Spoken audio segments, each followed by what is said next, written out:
Olá! Começa agora mais uma edição do programa Um Dedo de Prosa. E hoje nós estamos gravando com o som do mar ao fundo, aqui na casa do jornalista, escritor e poeta Caê Guimarães. É neste cenário bucólico que o escritor Caê Guimarães vive e encontra inspiração para escrever as poesias e as crônicas publicadas quinzenalmente no jornal A Gazeta. Na bagagem, o jornalista carrega a produção de 3 livros e participação em outras publicações de literatura. Em 2009, o poeta participou de um evento na França, onde lançou, junto com outros artistas, o projeto A Tempestade, que mistura música eletrônica e poesias. Caio, você morou no Rio de Janeiro, em Minas Gerais, aqui no Espírito Santo. Quando foi, em que momento, em que época da sua vida que a literatura, a poesia e escrever entrou definitivamente aí que você começou a escrever? Então, eu nasci no Rio, vim para cá criança, fui criado aqui e passei algumas temporadas fora do Espírito Santo. Morei, como você disse, em Ouro Preto, morei em Belo Horizonte, morei também em outras cidades, mas a minha formação toda, assim, escolar, intelectual, foi aqui no Espírito Santo, né? Eu me considero muito mais capixaba do que carioca, apesar da minha família estar toda lá, e de eu estar sempre no Rio e tal. E uma influência muito forte foi minha avó, Carmen. Ela era argentina, filha de espanhóis, e lia muito. E ela veio para o Brasil relativamente jovem, assim, 25 anos de idade. Então eu cresci com a minha avó lendo muito. Primeiro porque ela gostava, segundo porque ter contato com a literatura brasileira era uma forma dela ter contato também com o país que ela adotou, onde ela teve filhos, netos e onde ela morreu. Então foi uma referência muito legal, assim. Eu me lembro bem moleque, assim, vendo minha avó sempre com um livro, sempre lendo e com uma biblioteca grande em casa. E ela foi muito generosa quando eu comecei a ser curioso, né? Quando despertou a curiosidade. De eu falar, pô, mas e isso e aquilo e tal, né? Assim, era uma coisa meio de fetiche, assim, olhar aquela estante cheia de livro e ver aquela figura que para mim era muito marcante, sempre com um livro na mão. E ela começou a me aplicar, né? Começou a mostrar algumas coisas e tal, e sempre com muito cuidado. Aí falava, não, isso aqui é muito pesado ainda para você, começa por aqui, esse livro aqui você ainda não vai entender. Isso eu tinha 9, 10, 11 anos de idade. E aí me tornei primeiro um leitor, né? O lance de escrever poesia, de escrever prosa, começou a se consolidar com 18, 19 anos de idade, mais ou menos na época em que eu entrei na universidade. Eu sempre tive vontade de me manifestar de alguma forma, então eu tentei estudar música e foi um fracasso total. Tentei aprender a desenhar e a pintar e também falava, desista, não é a sua praia. E de repente quando eu percebi, eu falei, pô, eu escrevo. Já tem um tempinho que eu escrevia desde moleque, assim, desde 12, 13 anos, né? Tive professores que incentivavam, né, a fazer redação na escola, eu achava aquilo o máximo e tal, e eu queria, sabe, muito que aquilo se repetisse, né? Então, quando eu me toquei, não sei, era como, sabe, aquela pessoa que está ali do seu lado o tempo inteiro, você nunca dá valor, de repente você olha e fala, pô, essa pessoa é bacana, né? Então foi um pouco isso, assim, de repente eu me peguei e falei, cara, eu escrevo, assim, né? Não vou ficar procurando mais outra forma de me manifestar, porque eu já me manifesto. Foi quase que como uma autodescoberta mesmo. E aí, por volta dos 24, 25 anos, é que eu consolidei mesmo a coisa e falei, é isso que eu quero. Comecei já a pesquisar mais a fundo autores enfim, comecei a fazer leituras, né, mais abrangentes e tal. E comecei a desenvolver, acho que um estilo próprio, uma forma bastante peculiar de escrever, que é minha marca, minha forma de escrever. E aí surgiu em 93 ou 92, eu não me lembro agora, 22, 23 anos eu tinha, um convite do poeta Sérgio Blanc para publicar uns poemas numa coluna chamada Escrivaninha da falecida, saudosa e falecida revista Você. Era uma revista da Secretaria de Produção e Difusão Cultural da UFES. E eu estreei, né, como autor publicado nessa revista, falando numa era pré-blog, pré-internet, tudo era analógico, né? E o Sérgio super generoso, super bacana, sempre antenado, assim, buscar novos talentos e tal nessa coluna. Ele me convidou e aí publicaram acho que uns 4 poemas. E aí daí para frente a coisa cresceu e enfim. A literatura é um campo vasto, oferece várias possibilidades. Por que veio assim você a vontade de escrever poesia, a prosa? Poesia começou naturalmente, assim, né? Ouvia-se muita MPB na minha casa. Meu pai gostava muito de música e tal, minha mãe ainda gosta, né? Então eu acho que as letras, né, de grandes autores foi a primeira porta de entrada, assim, né? Eu achava um barato, assim. E já o embrião de um escritor eu prestava muito mais atenção na letra do que na música, né?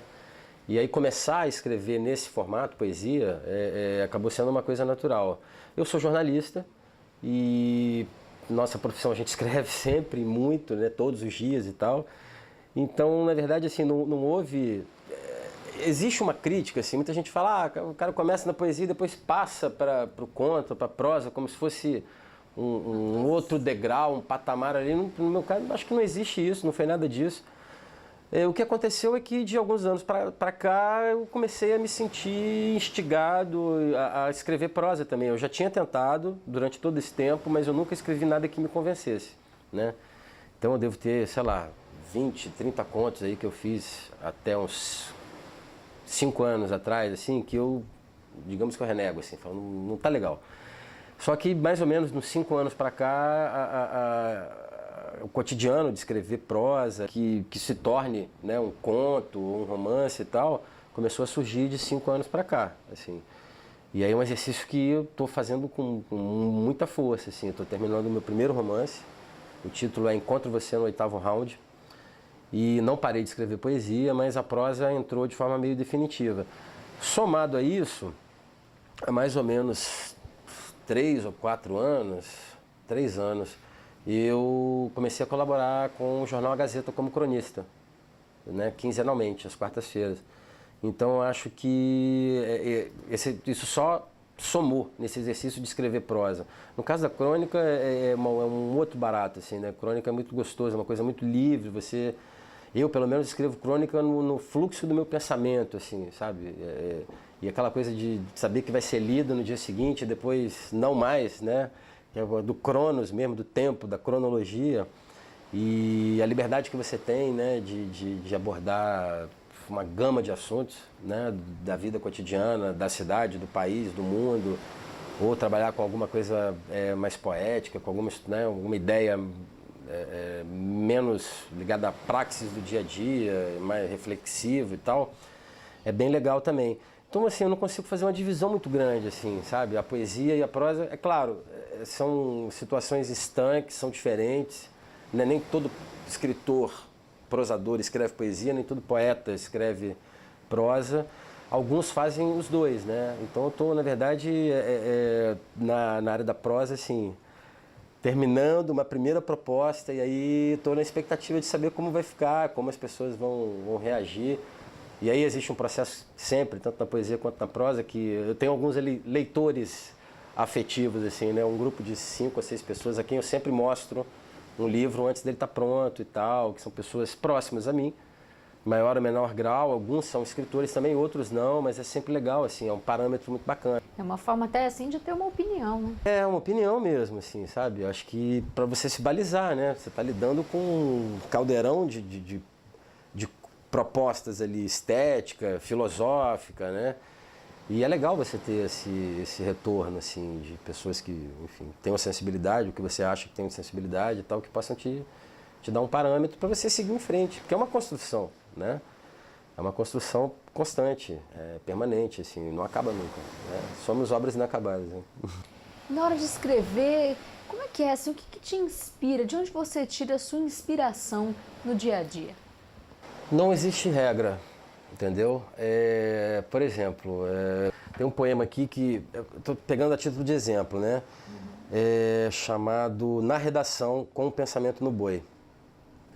Como é que funcionou isso? Eu trabalhava numa agência de propaganda, foi um período muito curto que eu trabalhei com propaganda, e um amigo me convidou, pediu, na verdade, me acompanha, eu preciso encontrar um empresário para quem eu fiz um trabalho e tal, e ele está no parque de exposições de Carapina. Tinha uma exposição agropecuária. Eu fui com esse amigo e tal, ele ficou resolvendo a questão dele, eu fiquei curioso andando pelo parque de exposições.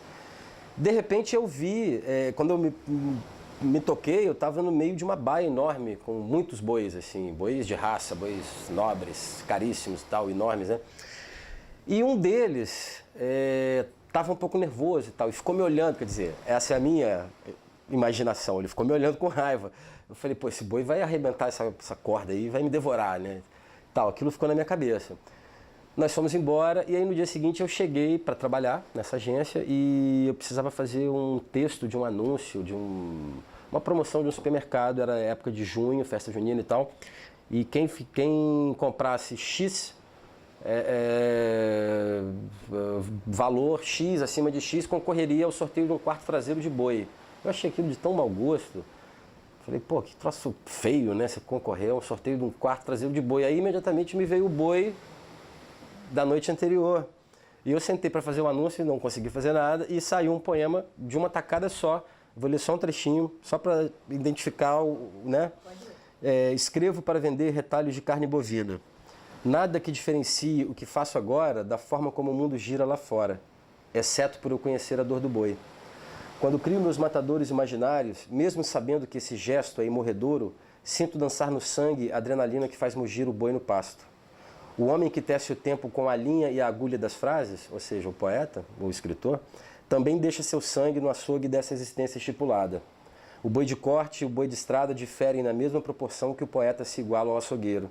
Dissecar ossos, couro e carne, ou a vida com palavras, são faces semelhantes da mesma cilada. E por aí vai. Então, eu citei esse exemplo, assim, porque foi algo que aconteceu e que, né, falei, pô, eu trouxe isso imediatamente para o meu universo estético, né, literário. Muitas vezes é uma coisa corriqueira, uma coisa banal, muitas vezes é algo que realmente tem um significado muito importante para você. Uma lembrança, um amor, um afeto, alguém que morre, que te faz se sentir triste. Muitas vezes sei lá, uma cena que eu vejo na rua, que eu vejo, né, no meu cotidiano e tal, enquanto eu estou dirigindo, indo para o trabalho, no ônibus, enfim. E muitas vezes é inexplicável. Muitas vezes não tem, sabe, nada que você consiga mensurar e enquadrar como fui motivado por isso. Muitas vezes é algo que extrapola qualquer entendimento e quando você percebe, você é quase um veículo daquilo que está ali. Mas, na verdade, é a somatória de vivência, é o acúmulo de experiências e de leituras e de, enfim, né? Nos livros da estante e no livro da vida também, né? Então, tem muitas vezes que é completamente inexplicável. Obrigada, Caê, por esses primeiros minutos de um bate-papo descontraído. E agora nós vamos para um rápido intervalo e no próximo bloco nós vamos falar um pouquinho sobre eletropoemas. Não saia daí, nós voltamos já.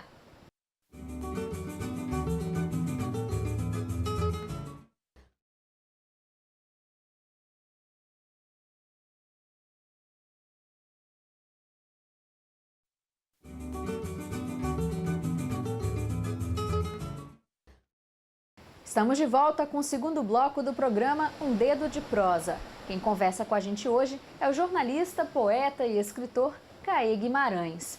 Caê, vamos falar um pouquinho aí, você já falou um pouquinho sobre o seu primeiro livro, vamos falar de novo por ele, é Por Baixo da Pele Fria. Como foi para você conceber esse seu primeiro livro?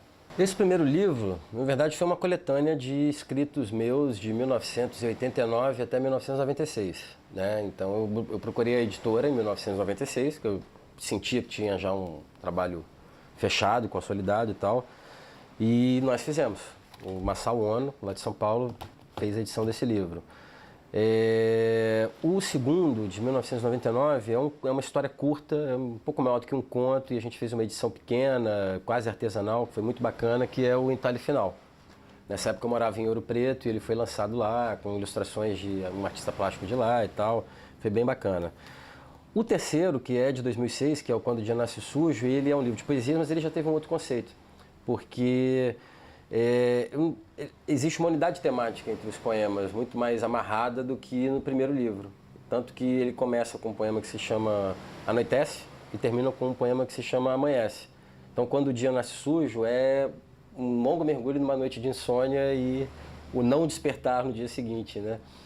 Então, existe essa diferença básica e ele também ele é muito mais conciso. Eu acho que eu estava, né, num momento bastante diferente do meu trabalho, da minha carreira e ele tem uma diferença, além dessa diferença conceitual do primeiro livro. Acho que os poemas são bem diferentes também, acho que, enfim, é uma outra forma, um outro poeta praticamente escrevendo, né? E, paralelo a isso, eu tenho outros projetos também. Um deles são os eletropoemas, em parceria com o Marco Antônio Viana, que é um artista gráfico, que tem um trabalho super bacana. Então, a gente faz uma junção de artes gráficas com poesia. Nós levamos esse trabalho para a França. E, junto também, né, caminha junto com esse trabalho com o Marco Viana, o trabalho com o Léo Grijó, que é músico, um sound designer super bacana. Os dois são talentosíssimos, são grandes amigos e se tornaram grandes parceiros. E esse trabalho com o Léo consiste no quê? São poemas meus, gravados com a minha voz, a gente tem um áudio aí, né? E o Léo faz essa ambientação sonora. Então não são canções, não são músicas, mas são poemas falados com uma ambientação sonora, com música eletrônica, com músicos tocando e tal. E é um trabalho assim que é muito gostoso de fazer. Para mim, especialmente, porque escrever é um ato muito solitário, né? E você pegar alguém que sempre trabalhou, né, sozinho e trabalhar em grupo, dividir isso com as pessoas e tal, é uma experiência muito legal. E durante a execução, a exibição desse projeto Eletropoemas lá na França, como foi para você ter essa receptividade ali juntinho com o espectador, o leitor, o ouvinte ali naquele momento? Então, na França, foi muito curioso, eu não domino francês, então nós levamos os poemas, né, nesses painéis traduzidos para o francês e esses poemas gravados também traduzidos para o francês. O Gilberto Chodani e a Jo Drummond, que são escritores também, fizeram a tradução de forma super carinhosa e tal. E nós entramos em estúdio e gravamos, né? A diferença... o tempo de resposta da literatura é muito lento, né? Você lança um livro e o próprio ato de escrever e o ato de ler é solitário. Você não lê um livro com alguém.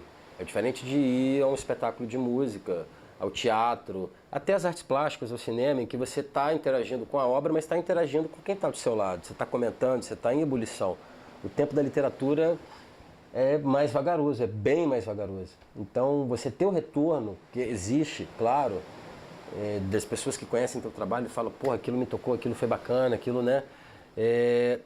Tá até menos lento, eu acho, com a coisa dos blogs, das mídias sociais. Eu tenho usado bastante, tanto o Facebook quanto o meu blog. Fala pra gente o endereço do seu blog. nascordascomcaê.blogspot.com. Tô sempre postando coisas lá e tal. Então, diminui um pouco, sabe, esse abismo, assim, essa fissura do tempo de fazer e do tempo de resposta, né? Quando você está num evento como esse, você como escritor, experimenta um pouco essa sensação, né?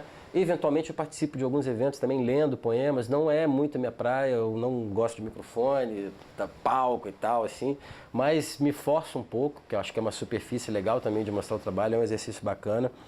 Então a sensação é um pouco essa, assim, né, de ter uma velocidade maior nesse tempo de resposta, que na literatura é bastante lento. Mas é isso, né? Não adianta, não é o fato de a gente não ter um mercado editorial, que não existe no Espírito Santo, que faz com que esse tempo de resposta seja lento. Ele é lento em qualquer circunstância, em qualquer lugar do mundo, em qualquer editora, né? Existe um processo e a literatura que eu faço, a literatura que vários colegas aqui fazem, não é uma coisa digerível, palatável, né? É uma coisa que às vezes leva um tempinho para a pessoa maturar aquilo. Então, quando a gente consegue abreviar esse tempo de resposta, é muito legal, assim, porque você acaba tendo o feedback, você acaba tendo, né, o retorno. É importante, é bacana, é gostoso. Você estava falando aí pra gente sobre essa não existência de uma cultura editorial no Espírito Santo. Você, inclusive, já teve a experiência de ter uma editora, hoje não tem mais, mas já conversamos aqui anteriormente, me disse que pretende, quem sabe um dia. Qual foi a dificuldade? Faltou alguma coisa? O que falta para criar essa cultura aqui no Espírito Santo? Na verdade, assim, a editora foi um trabalho meu em parceria com o Célio Isayama, de São Paulo. O Isayama é discípulo do Masao Ono, né? E nós fizemos um livro, que foi o Gente de Ferro, do Luiz Paulo de Sá, um fotógrafo capixaba que hoje vive na Lituânia. Foi uma experiência muito bacana e recompensadora, né? Porque você, para mim, pelo menos, né, me deslocar, né, da posição de autor e editar alguém foi muito legal. A coisa acabou não indo para frente por uma série de fatores, não foi pelo mercado editorial, Célio em São Paulo, eu aqui, enfim, cada um com a sua vida, com o seu trabalho e tal. Existe assim um grande vazio, eu acho que estava sendo coberto pela editora Floricultura, com a atuação do Miguel Marvila, e o Miguel morreu ano passado, né? Um escritor talentosíssimo, um editor que fez um trabalho brilhante, assim, de extremo bom gosto, né, nas edições que fazia. Então acho que existe um gap aí, existe um vazio assim, a ser ocupado, né? E aí é preciso, sim, método, organização, porque editar é lidar com uma obra de arte, com um objeto de arte, mas é também um business, né? Então um editor também tem que ter um pouco o perfil, né, de empreendedor, um perfil de empresário, enfim, para fazer com que os livros editados sejam distribuídos. E esse é o grande nó no Espírito Santo e no Brasil, a distribuição, né? Editar e publicar não é uma coisa difícil, o mais difícil é distribuir, é muito complicado distribuir. Então é um universo que é heróico, assim, o trabalho que o Masao fez ao longo de 50 anos, até morrer agora esse ano, foi um trabalho absolutamente heróico, eu acho, sabe? Porque ele sempre editou, paralelo a grandes nomes, nomes desconhecidos, né? Num esquema de distribuição que fugia das grandes corporações, dos grandes grupos, né? E que revelou gente importantíssima, sabe?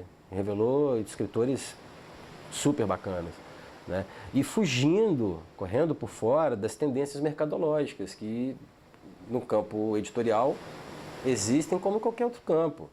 Então a gente teve aí, depois do 11 de setembro, uma invasão de livros sobre Cabul, né? A pipa de Cabul, o menino de Cabul, tudo era voltado para essa questão do orientalismo, né? Do Oriente Médio, da visão do ocidental com o Oriente, como o Oriente se mostra para o Ocidente e tal.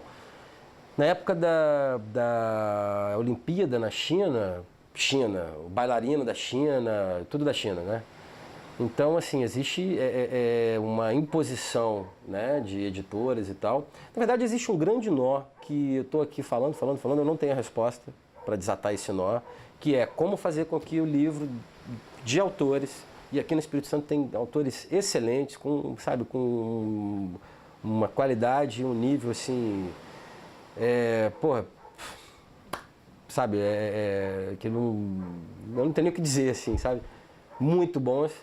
E alguns desses autores ainda não conseguiram fazer com que seus trabalhos sejam lidos. Não vou nem dizer fora do Espírito Santo, mas no estado do Espírito Santo. Acabam se tornando autores municipais, quer dizer, ficam restritos à cidade onde vivem e tal. Isso é muito triste, porque quando você publica algo, você está dividindo com as pessoas aquelas coisas que você encontrou nas suas investigações mentais, sabe? Nas suas pirações, nas suas observações. É muito prazeroso, é muito prazeroso escrever, é muito prazeroso fazer um livro, é muito prazeroso, né?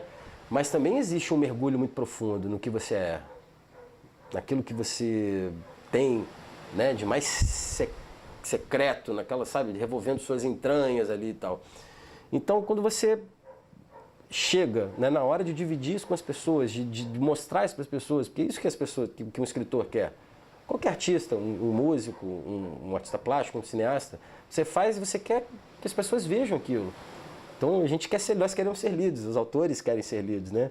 Está dizendo aí que todo artista gosta de ser visto, todo escritor gosta de ser lido.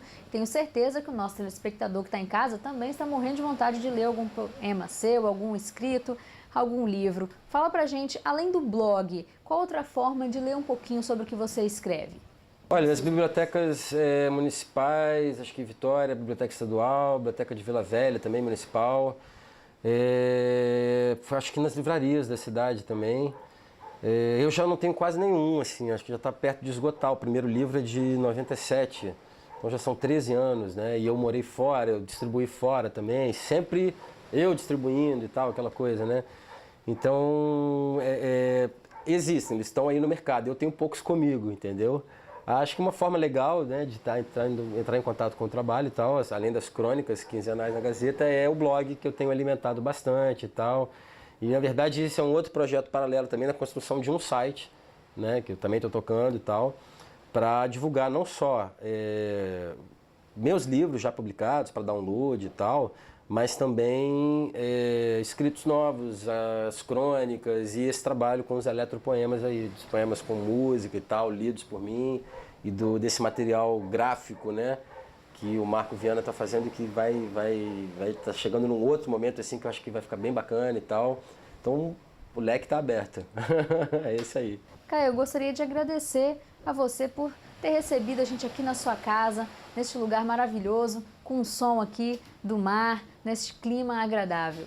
Obrigado. Isso aqui é inspirador, na verdade foi bem intencional, assim, né, vir para cá. Eu acho que eu precisava de um local que desse vazão aí, que eu pudesse botar esses demônios todos para fora e transformar isso em uma tentativa de me comunicar com as pessoas e levar minhas propostas aí, enfim, fazer com que a gente dialogue. Obrigado mesmo. E a edição de hoje do programa Um Dedo de Prosa chegou ao final. Você pode participar das próximas edições enviando sugestões para o e-mail tvassembleia@al.es.gov.br. Obrigada pela sua audiência. Continue acompanhando a nossa programação. TV Assembleia, Canal Cidadão. Ergo Sum. No início era o cheiro de terra e folhas molhadas após a chuva que sempre caía em meu país. Cresci entre pisar o barro frio e correr para longe da areia quente que queimava meus pés. Hibernei por um tempo em cavernas tortas. Busquei o vinho das pernas abertas. Acertei todas as portas com a ponta reta do meu nariz. Descobri embriagado que arder é bom. E como herdeiro de fome ancestral, corri para onde apontava o olho da tempestade. Beijei o relâmpago na boca. Dancei com a tempestade, nu e molhado. No meio da rua gritei, pare! E o mundo parou por um instante. Ficamos eu e o silêncio ensurdecedor dos trovões, conversando sobre nossas vidas, nossos ópios, outros ócios. A tempestade jurou eterno amor pela minha vontade.